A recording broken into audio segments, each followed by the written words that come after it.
Je voudrais qu'on s'attache, je vais mettre ma montre, sur le pardon, puisque nous avons prié ce matin beaucoup sur, et c'est nécessaire, sur le pardon, sur la réconciliation.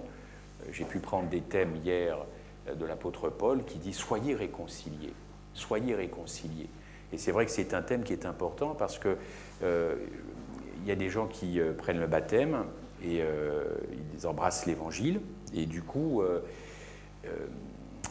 ils se sentent bien parce que voilà, ils sont dans une église, on les a enseignés, mais parfois ils sont encore un petit peu à cheval en se disant voilà, je suis là dans l'église, mais tout ce que j'ai pu faire avant, est-ce que vraiment ça a été pardonné? Parce qu'il y a quand même des vies ici peut-être compliquées. Je vois bien que parfois, quand on prie, on pleure, parce qu'il y a des choses qui remontent. Et donc, dans mon entourage et dans d'autres, j'ai pu constater qu'au fond, on croit au pardon de Dieu, bien entendu, on y croit. Mais est-ce que ce pardon, nous le vivons à l'intérieur? C'est bien de croire à beaucoup de choses, mais est-ce que suite à cela, il y a des expériences? Ce n'est pas toujours évident parce que nous déplorons parfois que nos jeunes nous quittent, des adultes aussi nous quittent. Quand je dis nous, c'est la communauté, c'est la foi, et on les cherche à comprendre pourquoi ils nous ont quittés. Alors, ils ont leur raison, on ne discute pas là-dessus, mais quand vous essayez de comprendre un petit peu, vous apercevez qu'au fond, il y a un vécu, une relation avec le Christ qui n'est pas totale. Et tout le passé ressurgit à ce moment-là. Est-ce que vraiment, encore une fois, j'ai été pardonné? Est-ce que vraiment tout ça s'est effacé? Alors, si c'est effacé sur les tablettes du ciel, ce n'est pas forcément effacé dans le cœur. Des années après, vous avez des choses qui ressurgissent, des blessures, des manquements, des fissures. Et parfois, on peut le vivre mal, cela. Alors, je voudrais qu'on s'attache juste à parler de deux choses ce matin. Pardon et réconciliation, et je vais le faire sous le prisme de l'expiation, parce que c'est vrai qu'on s'aperçoit que cette notion d'expiation est en train aussi de disparaître de nos doctrines. Christ est bien mort pour nous, à la croix, pour vos péchés, pour mes péchés, et la race humaine était en Christ, cette corporation. Adam veut dire humanité, hein, je ne sais pas si vous le savez. Le mot Adam veut dire humanité. Donc, alors, pardon, réconciliation sous le prisme de l'expiation, il y a un texte que vous connaissez bien, prenez vos Bibles, 1 Jean 1, verset 9. 1 Jean 1, verset 9. Je vais le lire rapidement. Si nous disons que nous n'avons... Alors, non, plutôt, si nous confessons nos péchés, 1 Jean 1, verset 9, si nous confessons nos péchés, il est fidèle, donc c'est Christ évidemment, et juste pour nous les pardonner et pour nous purifier de toute iniquité. Il y a deux mots-clés selon moi, pardonner, purifier. N'est-ce pas?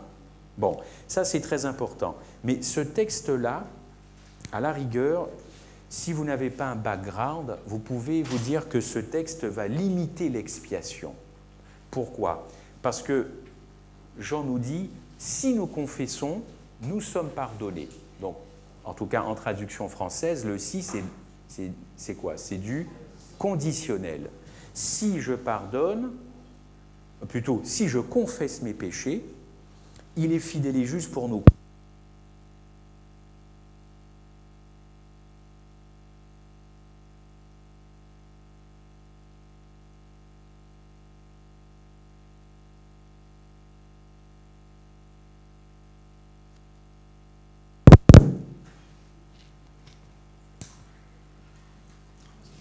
C'est bon? Donc là, on se dit que finalement, si je ne confesse pas mes péchés, je ne suis pas pardonné, du coup, je ne suis pas purifié.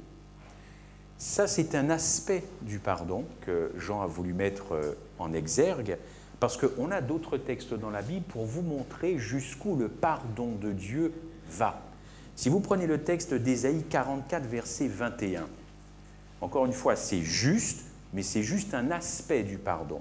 Ésaïe 44, verset 21, est-ce que quelqu'un veut bien le lire?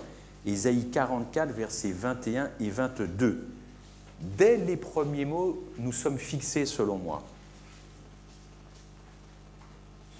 Isaïe 44, versets 21 et 22, dès les premiers mots. Est-ce que quelqu'un se lance? Souviens-toi de ces choses, ô Jacob, ô Israël, car tu es mon serviteur. Je t'ai formé, tu es mon serviteur Israël, je ne t'oublierai pas. Ah, alors moi, je n'ai pas ça. J'efface tes transgressions. J'avais dit 22 et 21 et 22. Oui, de Isaïe 44.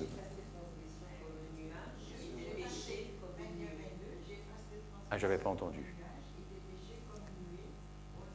Voilà. Je te remercie beaucoup. Pardon, c'est moi qui dis si, ne t'avais pas entendu.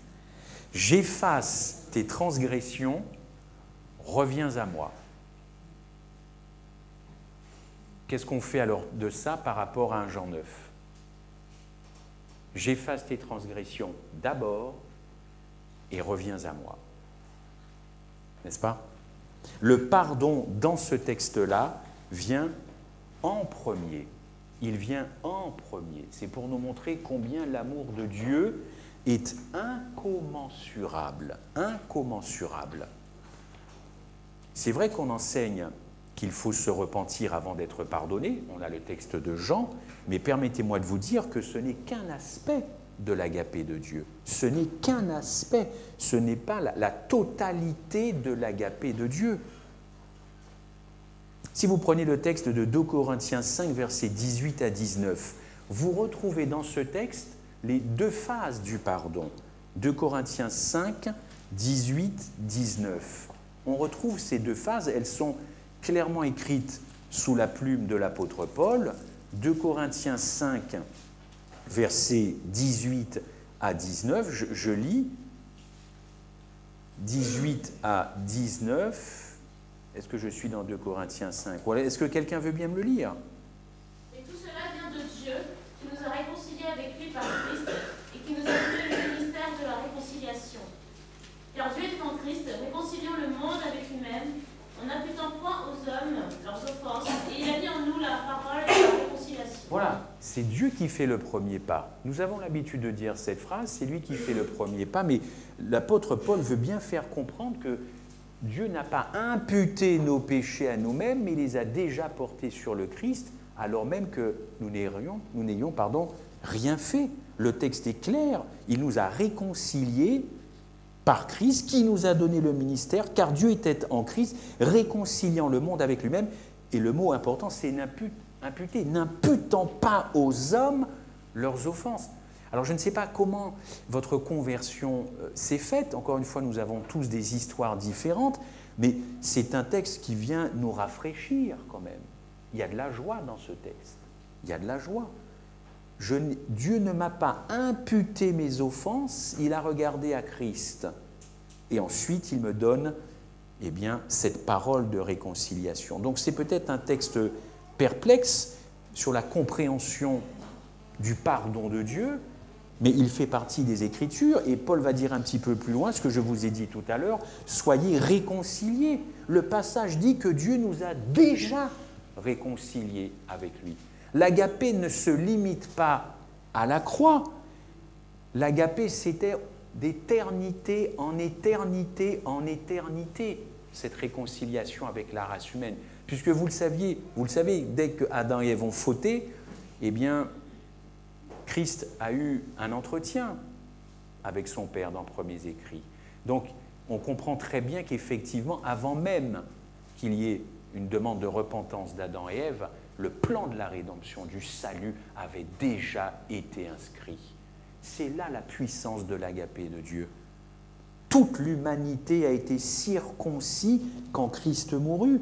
Ensuite, Paul, évidemment, va parler du baptême, mais c'est dans un autre texte. Donc, dans cette première phase, Dieu nous a déjà réconciliés, il a mis tous les péchés sur Christ, il nous a pardonnés, il nous a justifiés. Aussi merveilleux que le plan du salut soit, et jusqu'à ce que nous répondions, du coup, par notre cœur à ce qu'il a fait, parfois, nous avons un problème encore dans notre cœur parce que nous portons une histoire, nous portons des blessures et des fissures et nous pensons que finalement tout ça c'est encore bien frais au ciel. Non. C'est ça qui met en instabilité le chrétien. nous parlions du chrétien infidèle. Olivier le disait sur le plan de la famille. Mais il est en insécurité, le chrétien. Il n'a pas compris que Dieu l'a déjà pardonné, réconcilié, avant même qu'il fasse, avant même que nous fassions quoi que ce soit. Donc 1 Jean 9 est juste, mais il se focalise sur la deuxième phase du pardon. Prenez Colossiens verset 2, versets 11 à 14. On va revenir sur cette deuxième phase. La première, c'est Dieu qui prend l'initiative. La seconde, on va voir qu'elle nous incombe. Colossiens 2, versets 11 à 14. Paul s'adresse aux Colossiens en tant que groupe. Il ne parle pas d'expérience individuelle des Colossiens. Il dit « nous sommes circoncis ». Le « nous », c'est corporatif. On le voit au verset 11. Donc encore une fois, toute l'humanité était en Christ à la croix, d'éternité en éternité. Ensuite, Paul va parler du baptême. Dans ce texte, Colossiens 2, vous lirez 11 à 14, mais ce n'est pas le baptême personnel, c'est le baptême corporatif de la race humaine. Élevé avec lui, je crois que c'est un terme qui revient, élevé avec lui. Mais quand Christ a-t-il été élevé, d'après vous ? Quand il fut ressuscité des morts, oui, enfin après la croix. Bien sûr qu'il a été élevé après la croix. Ce ne sont pas les Colossiens qui ont été élevés, mais tous les Colossiens et le monde entier étaient dans cette résurrection. Ensuite, il nous a rendus à la vie, pareil. Il a effacé l'acte des ordonnances qui nous condamnait, c'est dans le texte, et qui subsistait contre nous. Ces actes, ces ordonnances, ce sont quoi ? Nos péchés. Ce sont nos péchés. Et tout ça, ça a été liquidé à la croix. Ce sont nos péchés qu'il a détruits à la croix. Alors c'est vrai que Dieu prend l'initiative de votre salut. Et là, tout ce que nous devrions faire face à cet amour agapé, face à cette disponibilité, face à tout ce que Christ a fait d'éternité en éternité, eh bien c'est une réponse généreuse de notre cœur. C'est-à-dire reconnaître tout ce qu'il a fait avant même, effectivement, eh bien, ce que j'ai pu faire. Un exemple très concret, puisque j'aime bien illustrer quand même. Si vous êtes marié, n'est-ce pas ? Posez-vous cette question. Avez-vous déjà pardonné à votre épouse ou à votre époux une offense sans que celle-ci ou celui-ci ait eu à se confesser avant ou à vous demander pardon? Là, on va faire un peu de psychologie. Est-ce que vous avez déjà pardonné à votre époux ou à votre épouse une offense avant même que l'un des deux fasse la démarche en disant « je te demande pardon » ? Évidemment. Évidemment. Parce que vous pardonnez parce que vous aimez. Qui oserait se lever ici dans cette pièce, dire non, j'attends que ma femme vienne me demander pardon. J'attends que mon mari vienne me demander pardon et ensuite je lui pardonne. James, quand je te vois, c'est impossible. C'est pas possible avec une telle épouse comme ça. Alors pourquoi ce qui est valable entre nous ne serait pas valable pour le Christ? Évidemment, si Christ devait attendre que nous nous agenouillions pour lui demander pardon, il pourrait parfois attendre très longtemps. Parce que dans notre orgueil, c'est pas moi qui dois demander pardon, c'est forcément l'autre. Et puis si j'ai fait une bêtise, c'est parce que les circonstances qui ont été là m'ont poussé à faire cette bêtise. Donc du coup, ça doit vous rappeler une petite histoire. En Éden, c'est pas moi, c'est lui. C'est pas lui, c'est le serpent. Puis au final, c'est Dieu qui est mis en jugement. Regardez. J'ai l'habitude de parler parfois de l'histoire de Marie-Madeleine. Alors je ne vais pas vous infliger encore Marie-Madeleine. Prenez le texte de Jean 8, verset 4. Et c'est une histoire aussi qui devrait briser votre cœur ce matin et briser le mien. Jean 8, verset 4. Jean 8, verset 4. Vous connaissez ce texte ? Jean 8, verset 4. C'est l'histoire de la femme adultère, n'est-ce pas ? Jean 8, verset 4. Alors, cette femme adultère, quelle histoire, n'est-ce pas ? Quelle histoire ? Les pharisiens je résume, hein, veulent que Christ applique la loi. Quoi de plus normal? Elle a violé la loi de Moïse, elle a donc violé la Torah, elle a donc violé la loi de Dieu. Alors la question est simple. Est-il possible pour Christ de passer outre sa loi par rapport à cette femme et dans le même temps sauver cette pécheresse, c'est-à-dire celle qui a transgressé la loi de Dieu? Et ce n'est pas une petite affaire que de transgresser la loi de Dieu, évidemment. Alors la Bible nous dit que Christ a commencé à écrire sur du sable, n'est-ce pas?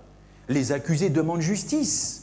Justice, justice. Toi qui te dis le Messie, justice, applique la justice. Et qui parmi nous ici, quand il nous arrive un problème, nous ne réclamons pas justice? Justice, la justice du monde quand on nous a fait quelque chose, mais parfois même justice entre nous. Oui, parce que les tribunaux sont aussi remplis d'adventistes dans les tribunaux. N'est-ce pas? Alors les accusés demandent justice, ils demandent que cette femme reçoive ce qu'elle mérite. Christ va écrire sur le sable, comme s'il n'entendait pas la demande des pharisiens, comme s'il ne comprenait pas la demande des pharisiens, et à la rigueur, comme s'il ne faisait même pas attention à ce que disent les pharisiens. C'est dans le texte. Chers frères et sœurs, chers amis, dans nos prières, quand nous réclamons à Dieu ses promesses, quand nous lui réclamons ses engagements, ce qu'il déclare dans sa parole, et ce qu'il déclare dans sa parole, on a parfois l'impression qu'il nous ignore, n'est-ce pas?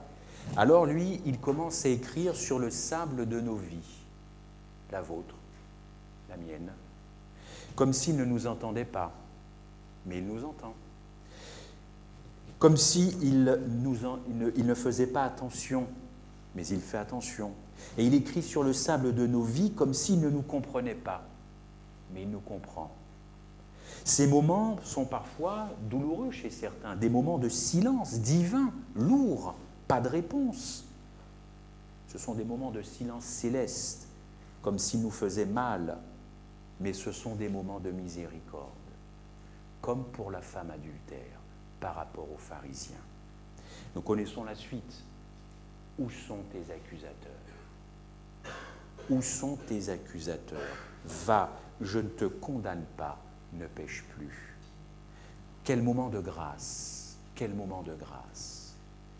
Dieu a pardonné à cette femme avant même que cette femme lui demande pardon. Voilà l'agapé, voilà ce qui ne nous touche plus. Ça ne nous touche plus, nous sommes tellement habitués à la grâce, tellement habitués au pardon, que nous ne comprenons même plus ce que Christ a fait pour nous. Il nous a pardonné comme il a pardonné à cette femme adultère. Dites-moi où se trouve la demande de repentance de cette femme. Et ce texte ne contredit pas 1 Jean 1,9, mais nous sommes dans 2 phases. Ce que Dieu a déjà fait, et ça nous intéresse peut-être même presque plus. Et ce que nous devons faire quand nous demandons pardon, ce qui est légitime.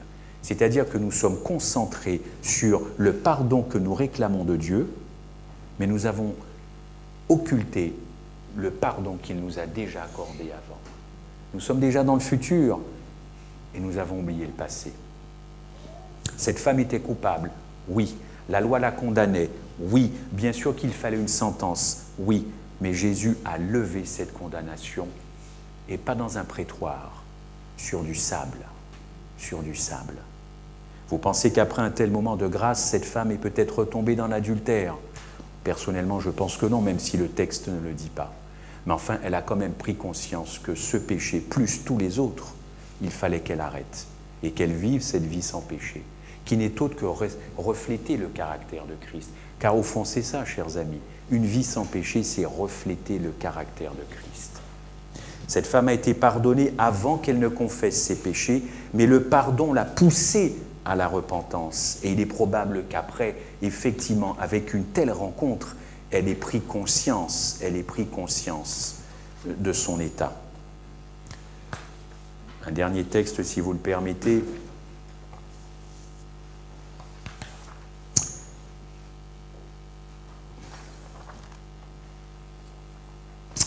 Je me perds un petit peu dans mes feuilles. Si vous prenez par exemple le texte, encore une fois, de Nombre 14, verset 20, pour vous montrer la puissance du pardon de Dieu, sa puissance, Nombre 14, verset 20.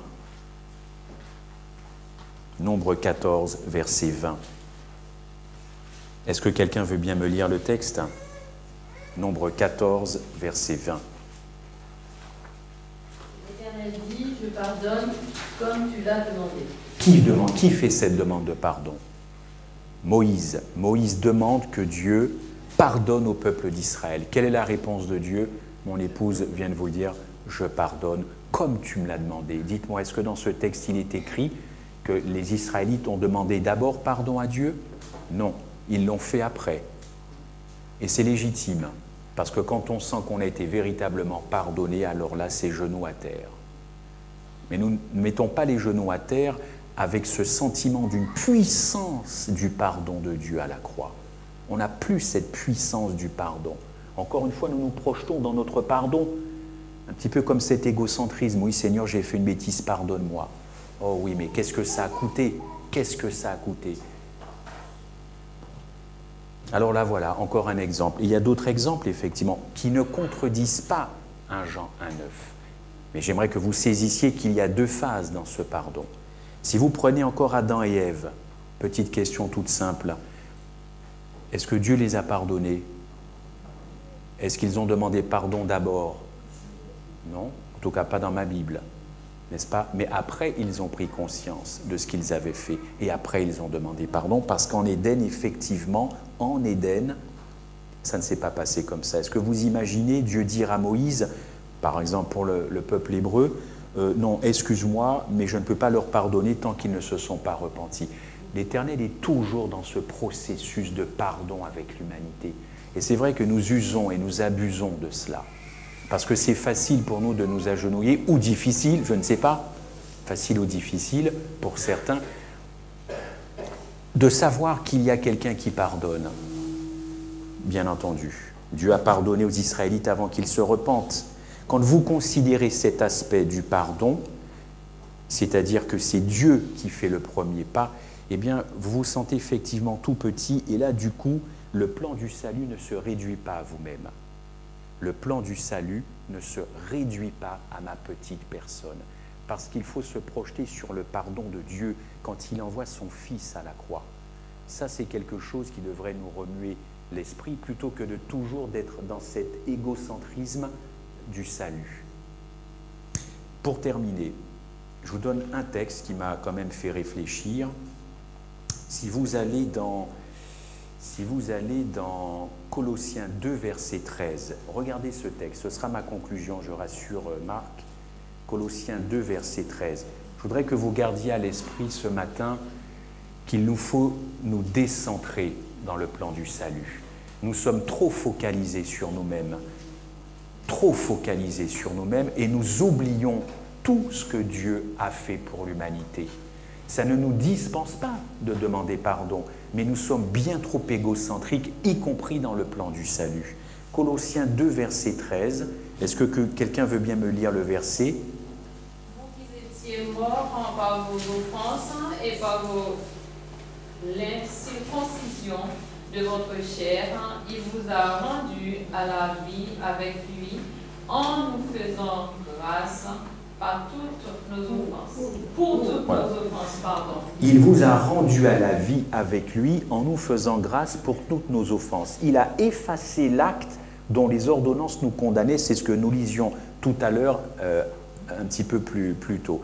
Donc dans 2 Colossiens 2, verset 13, il y a un mot, je pense que vous avez le mot « pardonner », c'est ça? Il nous a pardonné ou pas? 2 Colossiens 2, verset... En nous faisant grâce. Alors dans d'autres versions, il y a le mot « pardonner », n'est-ce pas? En tout cas, plutôt grâce dans 2 Colossiens, enfin dans Colossiens 2. Le mot grâce, je veux juste terminer là-dessus. Le mot grâce, il vient de ce mot grec qui se dit charizomai. Et vous allez comprendre où je veux en venir, et c'est ma conclusion, rassurez-vous. Charizomai, c'est grâce dans Colossiens 2, n'est-ce pas? Et grâce vient du verbe qui signifie accorder une faveur de façon inconditionnelle. Donner une faveur sans condition. Ça, c'est le mot charizomai dans Colossiens. Autrement dit, si vous relisez 1 Jean 1,9, il est question cette fois-ci du pardon, mais le pardon, ou plutôt d'une grâce, mais là, ce n'est pas ce mot charizomai, c'est un mot en grec, c'est, alors je ne suis pas, je l'ai étudié, c'est aphiemi, aphiemi. Ce mot aphiemi vient de apo et de yémi, ce qui fait aphiemi. Eh bien, ce mot-là veut dire, en anglais, sent away, c'est-à-dire envoyer très loin, refouler, envoyer au loin. Donc, qu'est-ce que je veux dire par là? Et vous retrouvez ce aphiemi dans Matthieu 13, 1 Corinthiens 7. Il n'y a pas de conflit entre 1 Jean et Colossiens, simplement ce n'est pas le même mot qui est employé en grec. Dans un cas, c'est une faveur inconditionnelle, et là nous sommes dans Colossiens, Dieu ne nous a rien demandé, et dans l'autre cas, 1 Jean, là effectivement, c'est nous éloigner du péché, que le péché s'éloigne. Si nous confessons nos péchés, si nous éloignons ce péché, alors là effectivement nous pourrons avoir une vie complète. Donc, pour conclure sur ce pardon, ayons plutôt toujours à l'esprit que demander pardon à Dieu, c'est quelque chose qui doit, c'est quelque chose qui est sérieux, chers frères et sœurs. Parce que si je suis toujours focalisé sur mes demandes, je sais très bien qu'il est capable et en mesure de me pardonner, mais nous risquons de nous regarder à nous-mêmes, à regarder à nos fautes. Dans les textes que nous avons pu voir, et c'est ça moi qui touche mon cœur, c'est qu'avant même que je revienne à Christ à l'âge de 30 ans, après avoir aussi erré, avoir vécu dans un foyer semi-adventiste, l'Éternel a pris son temps avec moi et avec vous. Et quand on embrasse l'Évangile, tout ça, ce n'est que du passé. Mais pour nous, ce n'est pas du passé. Parce que nous avons une mémoire, nous avons un cerveau qui fonctionne encore. L'agapé de Dieu va bien au-delà que ce que vous pouvez imaginer. Et quand on a conscience de ça, on n'a pas envie d'être dans une vie de péché. Et on veut se détacher de toutes ces choses. Nous avons les textes. Je vous remercie pour la patience et peut-être le pardon que vous m'accordez. Et je vous dis peut-être en tout cas à très bientôt, j'aurai beaucoup de choses encore à vous dire. Je termine par une citation de Madame White. Il me reste 5 minutes. Tu sais, il y a le grand chef là, alors je ne sais pas. Écoutez ce que dit Madame White. L'arme, je ne sais pas si c'est Madame White. J'ai tellement de citations que je ne sais plus. En tout cas, je vous lis l'arme, soupir, résolution. Tout cela n'est que l'exercice approprié des facultés que Dieu a concédées à l'homme. Et l'abandon du péché par le changement d'une vie qui appartient à Dieu.